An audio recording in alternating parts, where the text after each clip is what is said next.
one thing that Burke was very cautious about was uniformity in law and in regulation. He was concerned about attempts to have abstract schemes of rights or of ownership or of organization or anything else, right, that was on a definite rational formula and that didn't take into account variations in circumstances, in place, in time, etc. When I think of Burke in this theme, I immediately think of his political career. When he got into Parliament through what's called a pocket borough.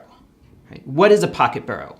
Well, it's basically an electoral region, right? A region that it's an area that elects a member to Parliament, but whose population has declined, or whose voting population has declined to where it's a very small group of people, right, that basically get to choose who the member of Parliament is. Right? At the extreme, there were things called rotten boroughs, where there might be only one person who had the right to vote there. Right? One landowner who had the right to vote, but they didn't do any redistricting. Right? So that person essentially got to choose a member of Parliament. Now, interestingly enough, Burke was a defender of this system. Right? But I don't think just because it got him into Parliament. Right? He could have gotten into Parliament in other ways. Right? But he didn't want a very simple one-man, one-vote electoral system. He wanted things to be complex, right? Because complexity, right, can bring a number of different voices into things. Right? One of the worries people have with too much uniformity in voting patterns is that it becomes simply the majority on everything. Okay?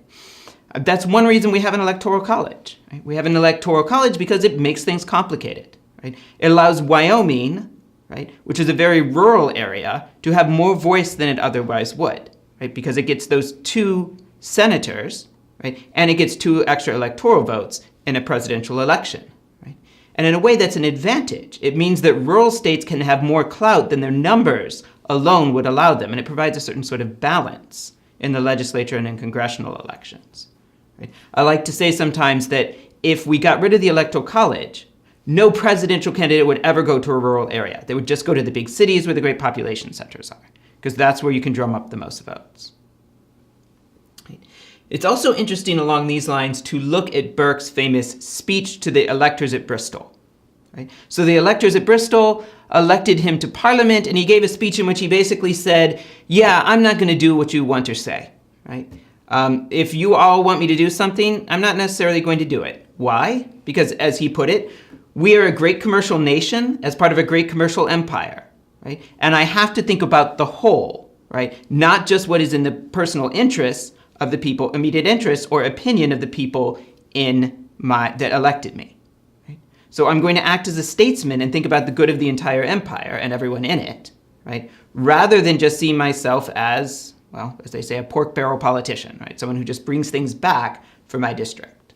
Right? So Burke was very suspicious of uniformity. Right? He thought we wanted things more complex, right, and less regular and even, because that it allows other voices to be heard, other considerations to come into play, rather than trying to fit everything into one nice little abstract scheme.